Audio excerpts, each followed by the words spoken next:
Dementia is an umbrella term that's given to a collection of different diseases that affects memory primarily and cognitive function, so where you believe you are in time and space. The older we get, the risk increases, so we tend to see probably more people, maybe in their 70s, 80s, 90s, for example, that are living with a diagnosis of dementia. It can affect males and females equally. And it's completely indiscriminate really as to who it affects, regardless of your culture, your education. We're still trying to find out, particularly in the case of Alzheimer's, exactly what's causing it. Alzheimer's is just one of the different types of dementia that you can get. It's the most commonly diagnosed type of dementia, but you also have things like vascular dementia and Lewy bodies dementia, frontal lobe dementia and alcohol-related dementia, but Alzheimer's is the one that's the most common and most predominant in society. It can have various impacts. Obviously, when somebody gets a diagnosis, that can be quite difficult to deal with because a lot of people may not know what's ahead of them. And one of the difficulties that can arise is that people can become quite isolated. For example, it may be that they have to give up driving, and it might be, if the dementia has progressed, that they have difficulty using buses as well. So without good support, sometimes people can become quite isolated in their own homes.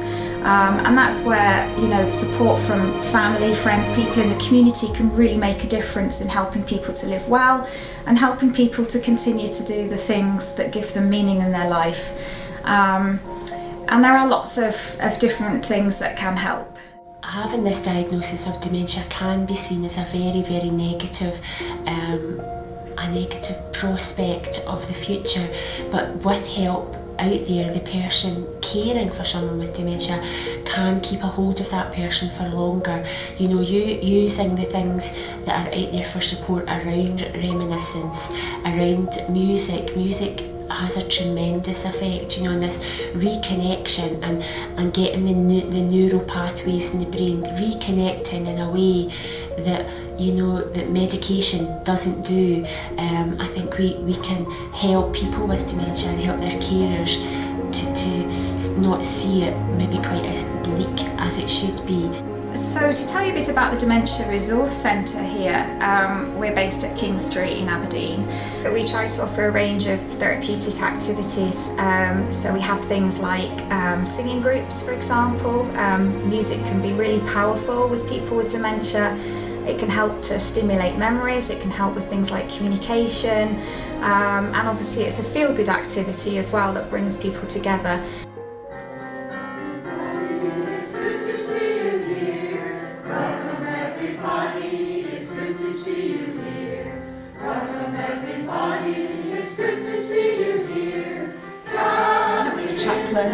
I saw the effect of him singing at services on people with dementia who almost came alive in a totally different way and were able to respond even afterwards when they hadn't been able to respond before. And that was when we started Musical Memories. That was while I was still at work. Welcome everybody, it's good to see you here.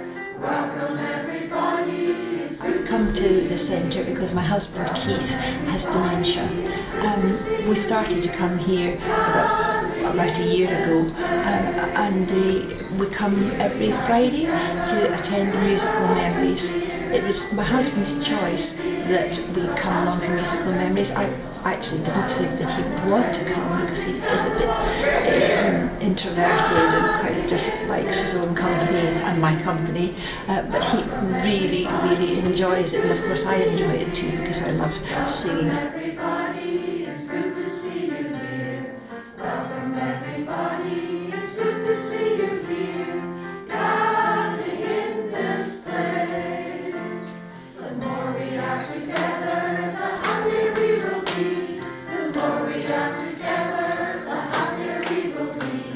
The more we are together, the happier we will be. of even the hour that they spend with us here. And I think, talking to the carers, that has benefit after the hour has passed, and benefit before the hour comes, because some of them are aware that they're coming, and even begin singing the song that we sing every week for the Welcome Song, begin singing that at home before they come. The charity Playlist for Life have done a lot of work on how music can really help the person and the loved one and the carer of the person with dementia reconnect with the emotion of music tied to the memory, and that again can reignite happy times for the carer and the person with dementia, and these can be the lifts that can help the carer to keep going when they're struggling through the tough days. I started Playlist for Life in 2013, a year after the death of my mother from dementia. And that was a very profound time in my life, looking after my mother with dementia. As any family will know, it's shocking and horrifying what can happen to somebody that you love.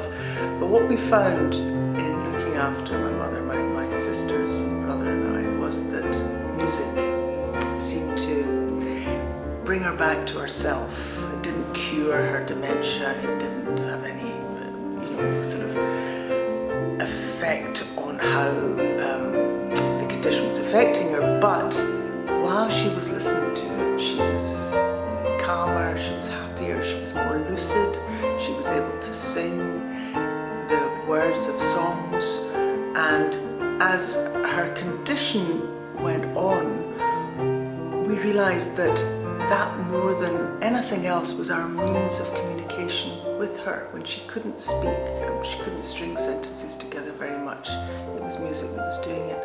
And after she died, I thought, you know what? I didn't know about this. How many other people must be struggling with people they love and not have any tools to make life a bit better and not know about music? I then started the Playlist for Life charity to bring the message to other people who were looking after folk with dementia that music could help make life easier, make people happier, and improve the connection between one person and another as the disease gradually took away from somebody their sense of self. And what we advocate as a charity is that everybody should have a playlist of their life.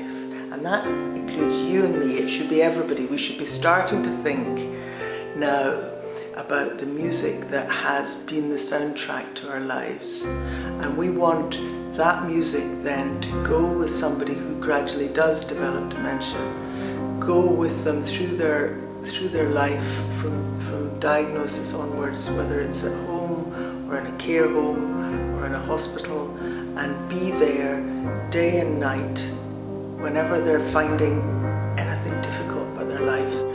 One of the first couples that we worked with in Playlist for Life was Harry and Margaret O'Donnell. Harry had advanced dementia.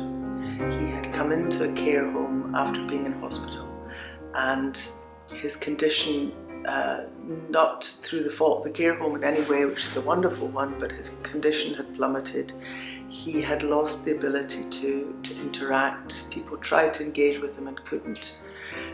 He was starting not to want to eat or drink, and it became a vicious circle. So his whole condition was plummeting, and his wife Margaret, who absolutely adored him, was leaving the care home each day in tears when she came to visit him because she could not get across to him.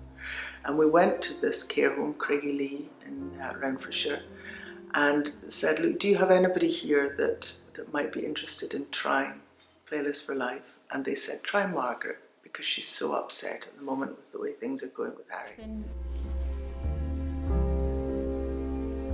Gradually, as we began to introduce Harry's playlist to him, he began to tap his hands and tap his feet, and obviously was engaging with the music. And then he began to use words again. And this surprised not just me, but his wife. And gradually what we've seen over the last few months of introducing Harry's playlist to him is he's changed dramatically.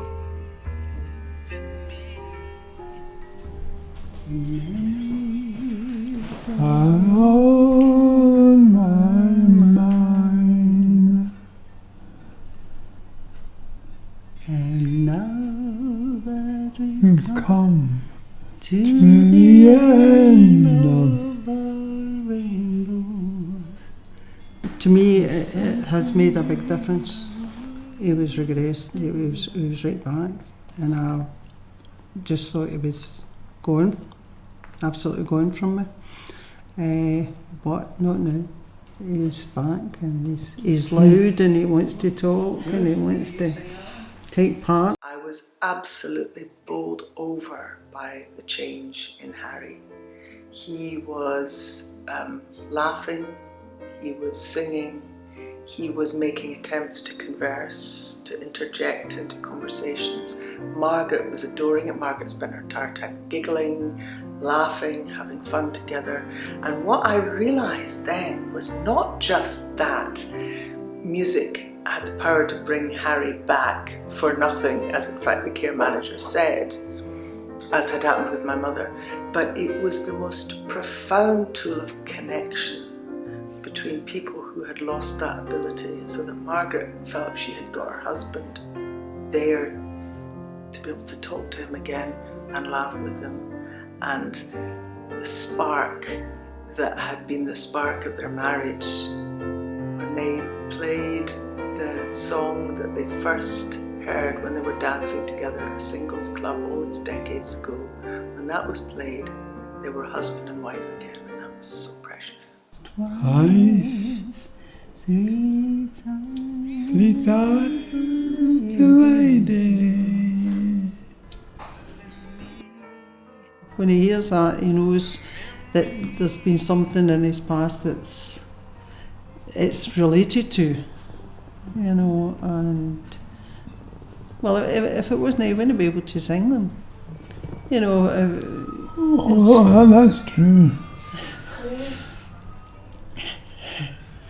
It is a very moving thing to see sometimes, and I must confess to have had a tear often in my eye when I've seen two people who have probably not connected greatly for a number of months or even years, but to see them actually looking at each other, and I mean really looking at each other, that making a connection with each other, and that's been very moving, yeah. Dementia is a horrific disease. It makes people very sad. It makes families despair.